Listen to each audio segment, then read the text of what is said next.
moi, j'ai pas la réponse. Est-ce que c'était la bonne décision ou pas? J'ai pas les éléments pour statuer là-dessus.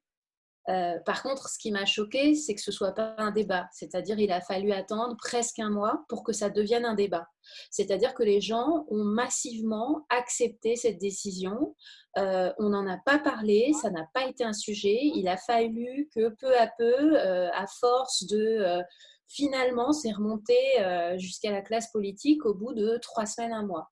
Et aussi dans mon environnement direct, j'ai aussi été très très étonnée du fait que la grande majorité de mes amis espagnols ont accepté ça complètement, sans se poser de questions. Euh, alors que pour moi, le fait qu'on demande à une population entière d'interdire à ses enfants de sortir, je trouve que ça mérite au minimum un débat. Et après, l'autre chose, c'est que les règles à respecter quand on est dehors, elles sont quand même très claires. Et donc, ce que moi, je n'ai pas compris, c'est pourquoi est-ce qu'on ne se dit pas que les enfants peuvent respecter les mêmes règles que les adultes et que s'ils ne les respectent pas, eh ben, les adultes qui les accompagnent seront responsables et évidemment seront sanctionnés, paieront des amendes. J'ai ressenti le fait d'interdire aux enfants de sortir un peu comme si on avait abandonné l'idée que les enfants étaient capables de respecter des règles. C'est ce qui, moi, m'a vraiment préoccupée. Parce que moi, à chaque fois que je suis sortie avec mes enfants, même c'était très court, je leur ai expliqué avant, je leur ai dit les règles, c'est ça. Soit tu les respectes, soit je pourrais plus t'emmener dehors. Parce que pour aller dehors, il faut les respecter. Donc, c'est dans tes mains. Et je ne comprends pas, ça me paraît quand même du bon sens. Ça ne me paraît pas un raisonnement complètement, et complètement fou. Et, euh, et voilà. Et j'ai été vraiment extrêmement surprise que tout le monde démissionne et se dise mais oui, laissons les enfants à l'intérieur et que même les parents ne se disent pas mais non, mais mon fils peut respecter des règles, on va aller dehors ensemble. Ça m'a vraiment choquée de voir une population baisser la tête et accepter.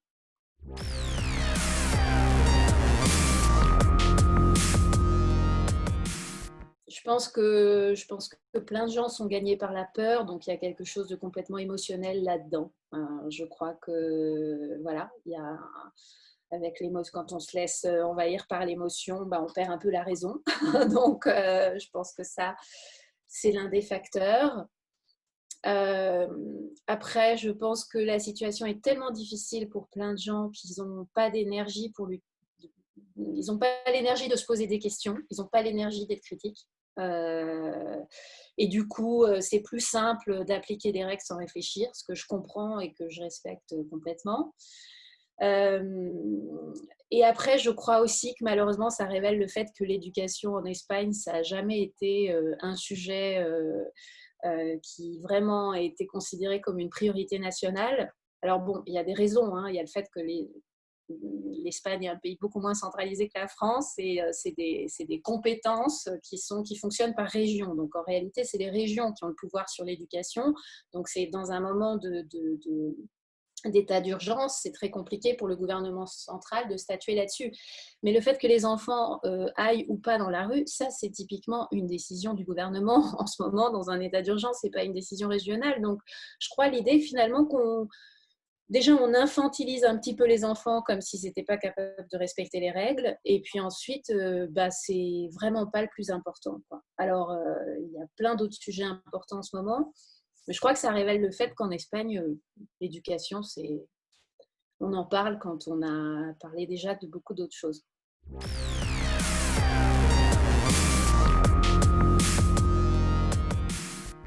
Ce qui m'a impressionnée, c'est qu'en France, je pense que l'éducation, si c'est un des sujets prioritaires, tout de suite, confinement, on a posé la question de l'éducation.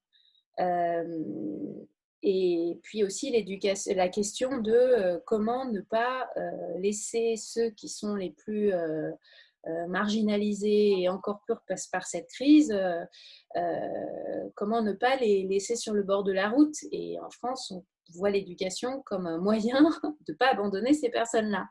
Et moi, c'est vrai que ça me frappe beaucoup que, en tout cas ici, les choses en Espagne sont abordées de manière complètement différente.